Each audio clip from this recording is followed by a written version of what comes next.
3 hours after the attack on Pearl Harbor, 36 Japanese bombers dropped powerful fragmentation bombs on tiny Wake Island, ripping it to shreds.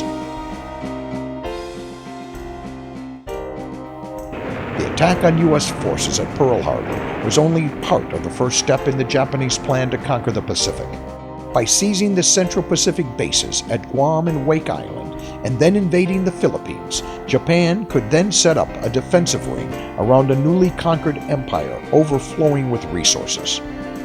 They would then be free to take resource-rich Burma, Malaya, Singapore, and the Dutch East Indies, and secure the necessities of war: oil, rubber, tin, copper, and lead, as well as countless human slaves. On December 8, 1941, the Japanese attacked Guam and Wake Island simultaneously. There were too few Americans on Guam to put up much resistance. It fell to the Japanese on December 10th. Day after day, the Japanese bombed Wake Island as 449 Marines stubbornly defended it.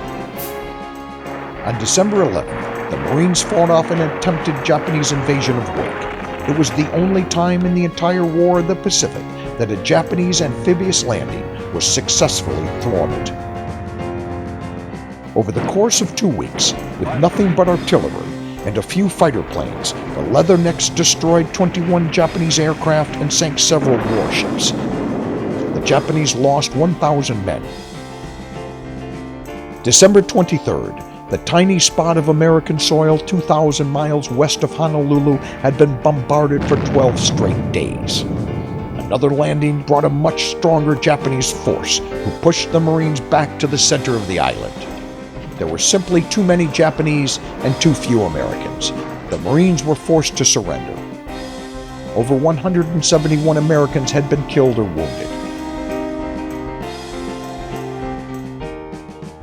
Before the survivors were shipped to China as slave labor POWs, they were forced to participate in a propaganda film produced by their Japanese captors.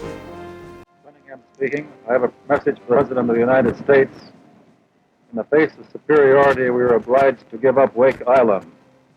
Since our capture, we have been well treated. I wish to thank the people of the Japanese nation for their consideration. The Marines' suffering was not in vain. Their exploits were the rare silver lining in the cloud that was the total Japanese triumph at the beginning of the war in the Pacific. Wake Island would hardly be an island paradise for the Japanese. During the rest of the war, the Americans used it as a training ground, bombing and shelling it repeatedly while maintaining a total supply blockade. Of 4,400 Japanese soldiers originally stationed on the island, only 1,200 were alive when the garrison surrendered on September 4, 1945.